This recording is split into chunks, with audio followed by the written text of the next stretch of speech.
So a suitcase is dropped on a conveyor belt, and the conveyor belt is moving at some speed v. And there's some coefficient of friction, kinetic, mu sub k, and static, mu sub s, between the suitcase and this conveyor belt.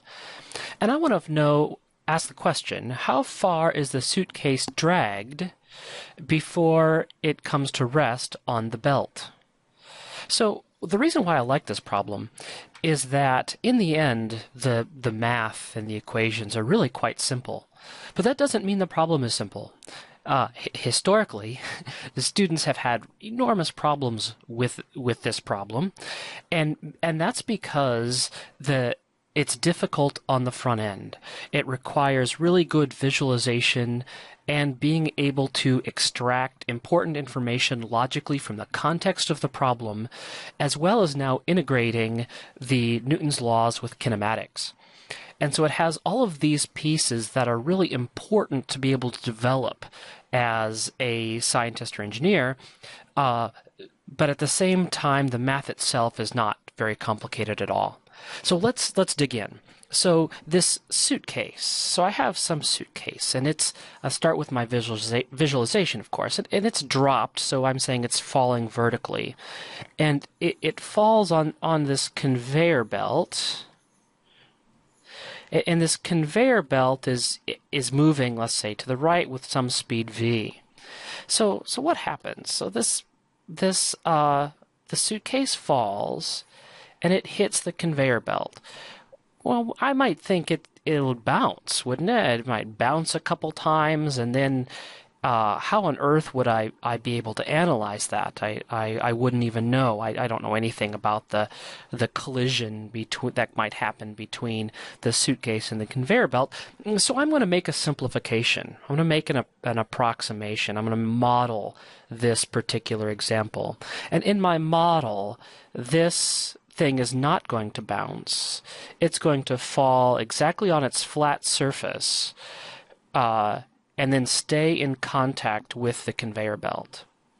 So in my model, it falls, it doesn't bounce, it comes in contact with my conveyor belt, and there's immediately, obviously, some friction at this point of contact. The conveyor belt slides with respect to the surface of the suitcase, but eventually the suitcase is moved off to the right in the direction of V here, and then eventually it comes to rest relative to the belt. It starts sliding, it begins to move, and eventually it's moving at the same speed as the conveyor belt, and I want to know what is that distance.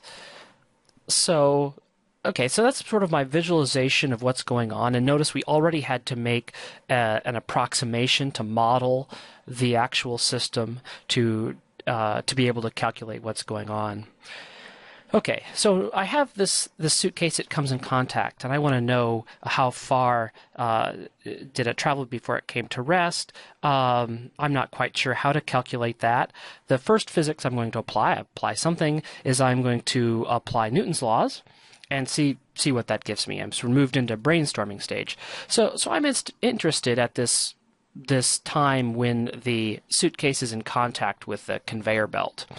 In that case, what are the forces that are on the object at that time?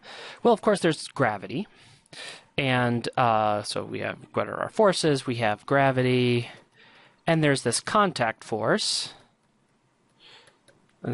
N, contact force between the conveyor belt and the block, and that's it. The belt is the only thing in physical contact with it. So those are the forces.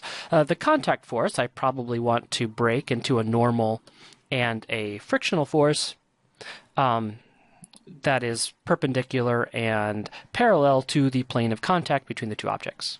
All right, so now let's move to a free body diagram.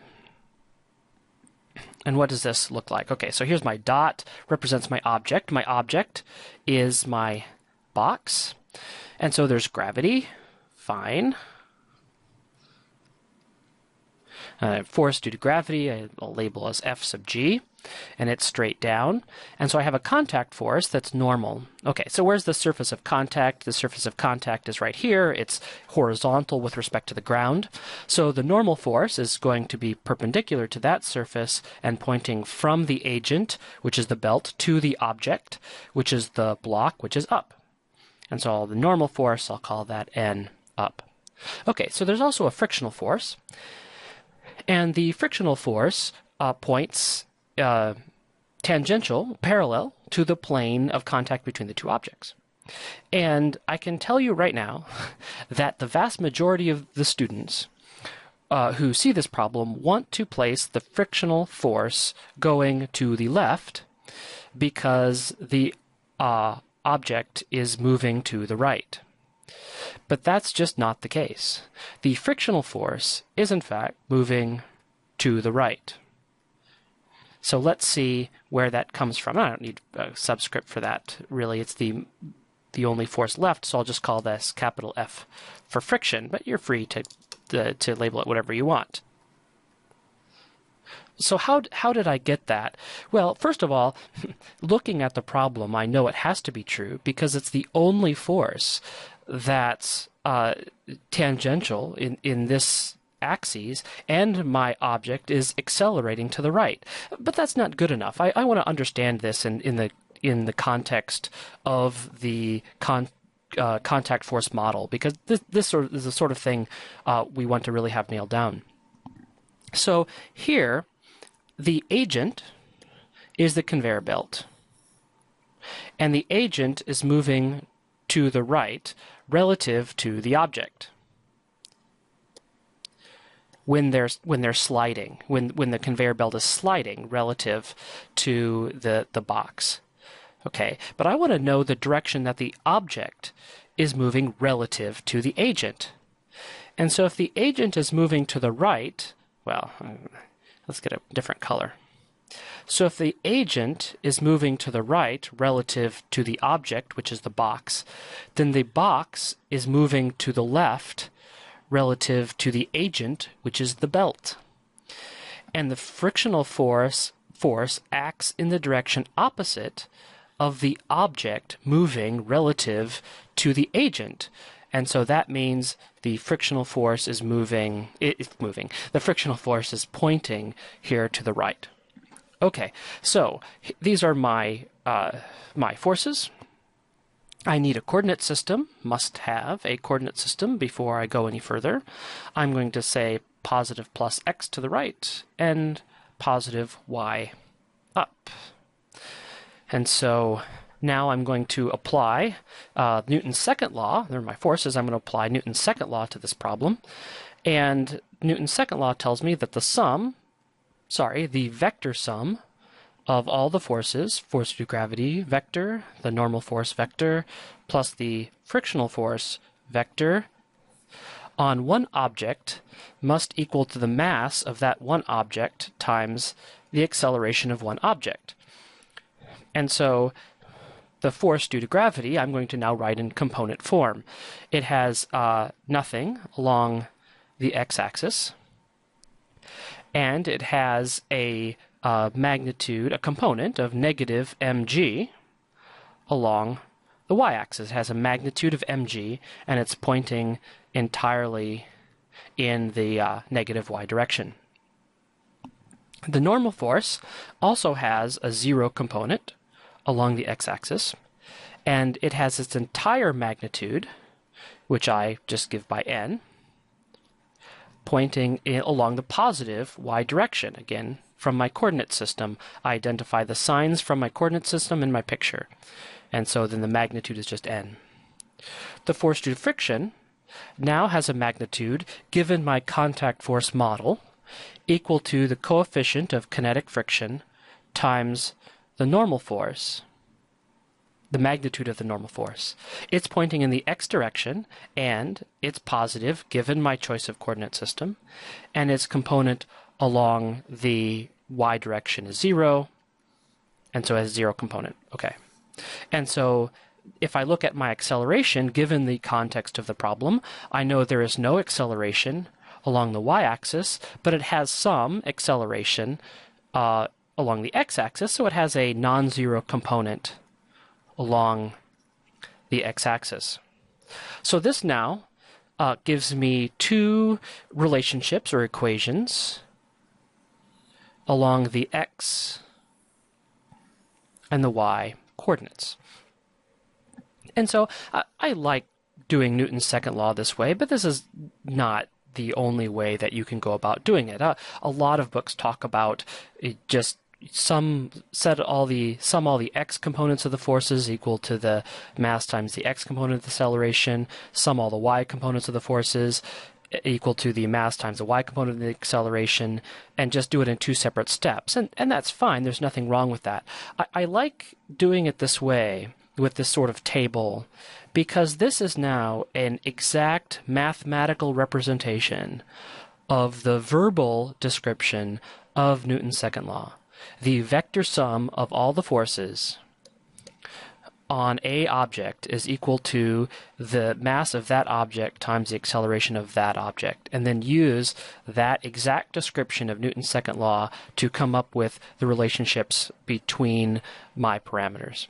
Okay, so that being said, let's look at what those relationships look like. In the x direction, I have the coefficient of kinetic friction times the normal force is equal to the mass times the acceleration. And in the y direction, I have that negative mass times the acceleration due to gravity plus the magnitude of the normal force is equal to 0. Well, this immediately says that the normal force of the belt on the block is equal to the mass times the acceleration due to gravity. Just remember, this relationship shows up a lot. In fact, it shows up so much that a lot of students think that the normal force is defined to be the mass of the object times the acceleration due to gravity. And that's just not true. It happens to be the case when you have a single object and the only forces in the y direction are the force due to gravity and the normal force of some other agent. And so remember, this normal force is equal to mg is not sort of general equation. It comes out of this and a fair number of specific examples. Okay, I can now substitute this into the normal force in the above equation, and I get the coefficient of friction times mass times the acceleration due to gravity is equal to the mass times the actual acceleration of the object.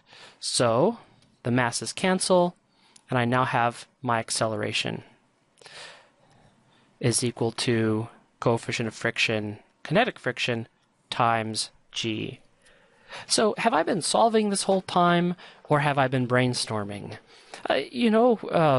You could say either way. I kind of think of it almost in terms of brainstorming. I decided I was going to apply Newton's laws to this problem, and I just went ahead, did the free body diagram. That gives me Newton's second law I'm going to apply to the problem, and I'm just calculating the things I can calculate just to generate more information for myself.